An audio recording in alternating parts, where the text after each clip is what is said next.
Permisi, Bu. Mari silahkan. Silahkan duduk. Ye. Perkenalkan ya, saya Bu Sri Edi yang hari ini tugas sore ya. Bisa perkenalkan Bu siapa? Bu Sari. Oh, Bu Sari. Berapa tahun ya Bu umurnya? 30. Oh, 30 tahun. Ada yang bisa saya bantu? Ini Bu, kan saya habis melahirkan 6 hari yang lalu. Ya. Terus kok tubuh saya tuh cepet capek gitu. Oh, capek ya. Tapi sedang menyusui apa karena itu atau gimana ya? Oh ya, ya, ya baik Bu Sari. Ini 6 hari yang lalu melahirkan. Selamat ya, putranya bisa lahir dengan kakak perempuan putri? Laki-laki. Laki-laki. Wah iya, kalau laki-laki tambah roso nyusunya ya. Ya, dari hasil pemeriksaan ini didapat pemeriksaan dari ibu tekanan darah 110/70, kemudian nadinya 80, suhunya normal, perawasan normal. Jadi pemeriksaan ini masih dalam batas normal semua. Cuma di sini mungkin karena ibu terlalu sibuk dengan merawat anaknya, jadi ibu sampai melupakan tentang nutrisi yang dimakan ya. Apalagi kan ini ibu sering ada beberapa pantangan ya. Mungkin Bu. Oke, karena itu tua-tua ya. Iya. Kadang-kadang orang tua seperti itu, nggak boleh ini, nggak boleh itu. Nah, seperti itu. Nah ini makanya kan makanan yang harusnya dimakan, yang enak-enak, yang nutrisinya tinggi, justru malah dipantang. Ya, baik, mari kita bahas bareng-bareng tentang apa itu sih nutrisi ibu menyusui yang paling baik ya. Jadi seperti yang kita ketahui bareng bahwa ibu menyusui itu memang butuh nutrisi atau butuh makanan berlipat-lipat daripada ibu yang tidak menyusui, karena semua nutrisi yang dimakan dari makanan ibu itu dibagi dua ya, untuk ibu dan untuk bayinya. Makanya kan harus ada karbohidrat, kemudian ada vitamin, mineral, semuanya harus wajib. Ibu itu biasanya udah lapar ya, udah lapar. Nah, karena jangan makan ini, jangan minum ini. Waduh, padahal itu kan sebetulnya yang memang betul-betul dibutuhkan oleh ibu, dan ibu nggak nyaman ya karena di mertua ya kayak gitu. Nah, jadi kita harus paham betul gizi atau nutrisi dari ibu menyusui itu. Di sini ada kita contohkan, tidak perlu yang berharga mahal ya, jadi cukup yang sederhana. Di sini ada contoh ya. Contohnya itu hanya karbohidratnya sawut atau singkong. Nah, misalnya.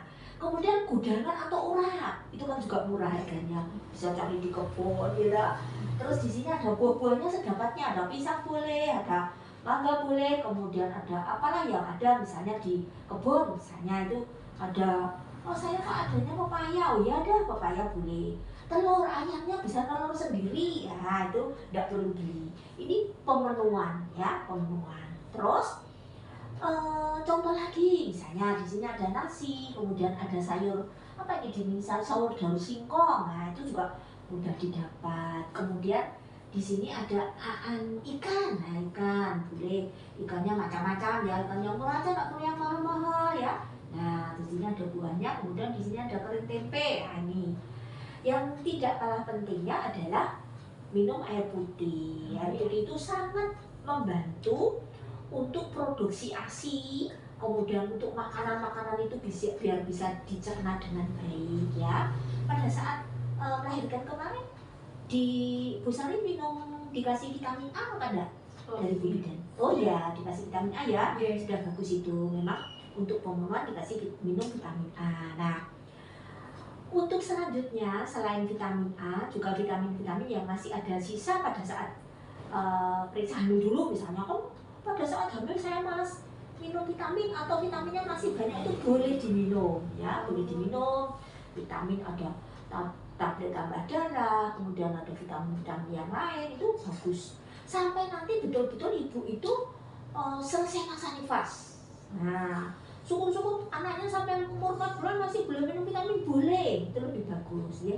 boleh enggak Bu kalau saya misalnya pantang? Enggak usah pantang. Semua makanan nanti kalau mertuanya bilang enggak boleh ini, enggak boleh itu, bilang saja sama Bu Bidan boleh kok. Nah seperti itu ya. Jadi memang yang paling penting adalah makanan-makanan yang diperlukan, karena nanti kalau ibu menyusui terus gizinya cuma ini ya anaknya jadinya nggak pintar ya. Jadi ini untuk pertumbuhan dan perkembangan anaknya itu ditopang oleh kualitas dari ASI. ASI saya banyak Bu, berlimpah, tapi kualitasnya nggak bagus ya sama saja ya. Jadi kalau bisa upayakan kualitas dan kuantitas itu berimbang. Jadi seperti itu ya. Nah, bisa kami sampaikan tentang makanan-makanan apa yang diperlukan atau nutrisi yang diperlukan untuk ibu menyusui. Ya, ada yang ditanyakan? Enggak Bu. Nggak ada. Bisa diulang sedikit tentang apa yang saya jelaskan tadi? Ya, untuk makannya nggak ada pantangan, terus habis itu nggak harus nasi putih, bisa dengan singkong atau yang lainnya. Terus harus ada sayur, buah-buahnya juga terserah. Terus ada ikan dan juga telur. Terus air putih juga penting.